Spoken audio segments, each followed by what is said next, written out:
नमस्कार दोस्तों, आपका बहुत बहुत स्वागत है हमारे YouTube चैनल स्टोरी जंक्शन पर। अगर आप हमारे चैनल पर नए हैं तो हमारे इस चैनल को सब्सक्राइब कर लें व वीडियो को लाइक शेयर करना न भूलें।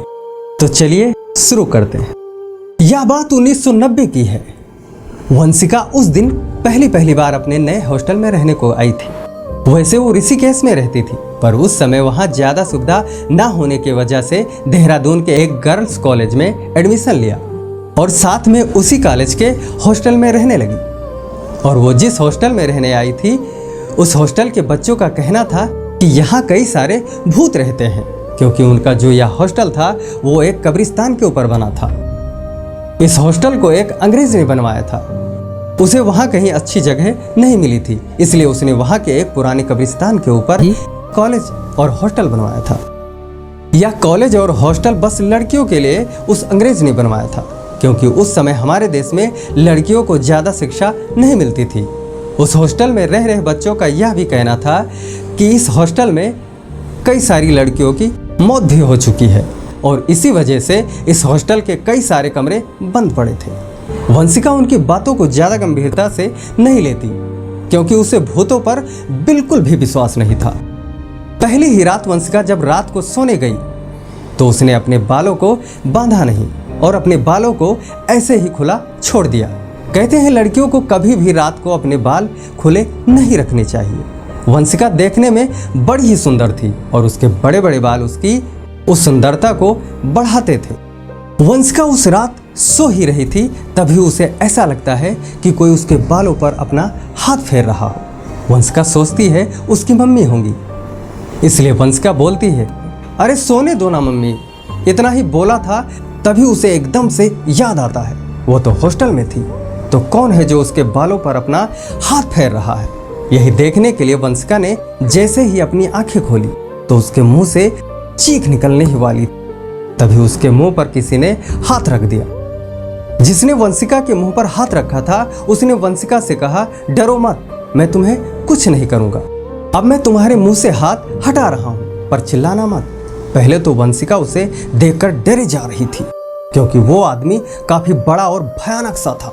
वंशिका फिर हिम्मत करते हुए उससे पूछती है, कौन हो तुम? वंशिका की बात का जवाब देते हुए वो आदमी बोलता है, मैं एक जिन हूं। मैं यहीं से जा ही रहा था, तभी मेरी नजर तुम पर पड़ी और मैं तुम्हारे पास आ गया। पता नहीं जिन की बातें सुनकर या जिन की आंखों में देखकर वंशिका का डर भी खत्म हो गया था और बातें करते करते दोनों में दोस्ती भी हो गई। कहीं ना कहीं वो जिन वंशिका को पसंद करने लगा था, इसलिए वो रोज रात आता और वंशिका के बालों के साथ खेलने लगता। उसके आते ही वंशिका भी जग कर बैठ जाती और पूरी रात बातें करती रहती। वो जिन रोज रात को आता तो था, पर वंशिका के अलावा किसी और को नहीं दिखता था और वंशिका के साथ के रूममेट उसको पागल समझने लगे थे, क्योंकि वो सोचते थे कि वंशिका रात में अकेले अपने आप से ही बातें करती रहती है। ऐसा होते होते काफी समय हो गया था।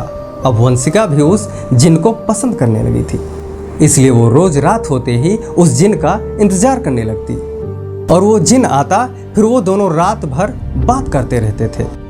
रोज रात को जगने की वजह से वंशिका सुबह सही समय पर उठ नहीं पाती थी। एक रात वंशिका सो रही थी, तभी वो जिन आकर उसके बालों के साथ खेलने लगता है। तभी वंशिका की एक रूममेट ने वंशिका के बालों को अपने आप हवा में उड़ते देख लिया और उन सब ने अपना रूम चेंज कर लिया। अब सब हॉस्टल में वंशिका के साथ रहने में भी डरने लगे थे। एक दिन जब वंशिका के घर वाले वंशिका से मिलने आए तो सबने उसके घर वालों को सारी बात बता दी कि किस तरह वंशिका के बाल रोज रात में अपने आप उड़ने लगे थे और वो पता नहीं किससे पूरी रात बात करती रहती है। उसके घर वाले सारी बात को समझते हुए वंशिका के पूरे बाल छोटे करा देते हैं। वंशिका तो अपने बालों को नहीं कटवाना चाहती थी, क्योंकि उसे पता था उस जिन को उसके बाल सबसे ज़्यादा पसंद थे, इसलिए वो कटवाने से मना करे जा रही थी। पर उसके घर वालों ने ज़बरदस्ती उसके बाल छोटे करवा दिए और जब रात हुई तो वो जिन रोज की तरह वंशिका से मिलने आया तो उसने देखा वंशिका ने अपने बाल कटवा दिए। तो यह देखकर उस जिन को बड़ा ही गुस्सा आया और वंशिका को पूरी रात मारता रहा। उसके चीखने की आवाज़ पूरे हॉस्टल में गूंज रही थी। पर किसी के अंदर हिम्मत नहीं थी कि वो वंशिका के रूम में चले जाए। और सुबह हुई तो सबने उसके रूम में आकर देखा कि वंशिका पूरी तरह से घायल थी। उसके शरीर में कटे हुए के निशान थे, जैसे किसी ने उसके पूरे शरीर में ब्लेड से काटा हो। उस हादसे के बाद वंशिका के परिवार वाले उसे अपने साथ ऋषिकेश वापस ले गए। दोस्तों, यह दुनिया कई रहस्यों से भरी हुई है और जब भी कोई रहस्य हल होता है हमारे सामने एक नया रहस्य प्रकट हो जाता है। भूतों, प्रेतों, पिशाचों, चुड़ैलों, डायनो, रक्त पिशाचों या मानो भेड़िया हो, हमें हमेशा ही इन विषयों पर कई तरह की फिल्में देखने को मिलती हैं या लोगों द्वारा कई तरीके की कहानियां सुनने को मिलती हैं। इस दुनिया में कई रहस्यों पर से उठे पर्दों की जानकारी प्राप्त करने के लिए इस चैनल को अभी सब्सक्राइब कर लें, ताकि जैसे ही कोई नई और रोमांचक कहानी इस चैनल पर पब्लिश हो आपको आसानी से मिल जाए। नमस्कार।